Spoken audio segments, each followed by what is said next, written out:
সোমবার সাধারণ সম্পাদক প্রার্থী আব্দুস সাদেকের পক্ষে পরিচিতি সভার আহ্বান করা হয়েছে।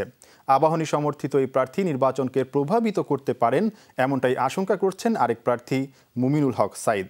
আর এমন পরিচিতি সভার বিরোধিতা করছেন স্বয়ং ক্রীড়া প্রতিমন্ত্রী জাহিদ আহসান রাসেল নিজেই। এদিকে মনোনয়ন সংগ্রহের প্রথম দিনে বিক্রি হয়েছে রেকর্ড সংখ্যক ১২৩টি ফর্ম। চূড়ান্ত ভোটার তালিকা প্রকাশের পর রোববার ছিল হকি নির্বাচনে মনোনয়ন ফর্ম সংগ্রহের প্রথম দিন। আর প্রথম দিনেই মনোনয়ন ফর্ম বিক্রি হয়েছে ১২৩টি।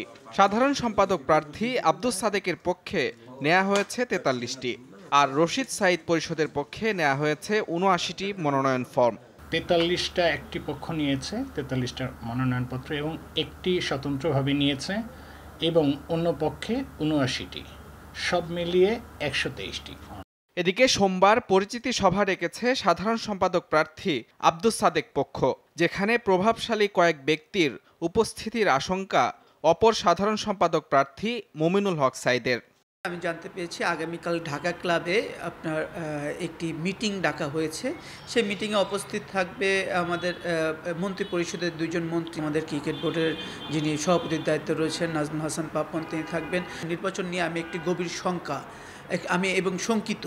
আর মুমিনুল হক সাঈদের এমন আশঙ্কা সত্যি হলে সেটি নির্বাচনকে প্রভাবিত করবে বলে মত যুব ও ক্রীড়া প্রতিমন্ত্রীর। আমি তো অবশ্যই যাব না। আমার মন্ত্রী হিসাবে দুইটি যারা নির্বাচন করছে দুইটাই আমার কাছে সমান, এবং সরকারের যদি কোনো মন্ত্রী অংশগ্রহণ করে আমার মনে হয় এখানে যাওয়াটা ঠিক হবে না। নির্বাচনে যাতে কোনো ধরনের প্রশ্নবিদ্ধ না হয় সে বিষয়ে সবারই খেয়াল রাখা উচিত। পাশাপাশি চাপ ও প্রভাবমুক্ত সুষ্ঠু নির্বাচন আয়োজনের জন্য আরেক দফা অঙ্গীকার করলেন ক্রীড়া প্রতিমন্ত্রী। নির্বাচনে দুই পক্ষই যাতে সমান সুযোগ পায়, এই জন্য আমাদের পক্ষ থেকে সব রকম সহযোগিতা করা হবে। আগামী ৮ এপ্রিল হকি ফেডারেশন নির্বাচন অনুষ্ঠিত হওয়ার কথা রয়েছে। মুজরিম বিন তারেক, যমুনা স্পোর্টস, ঢাকা।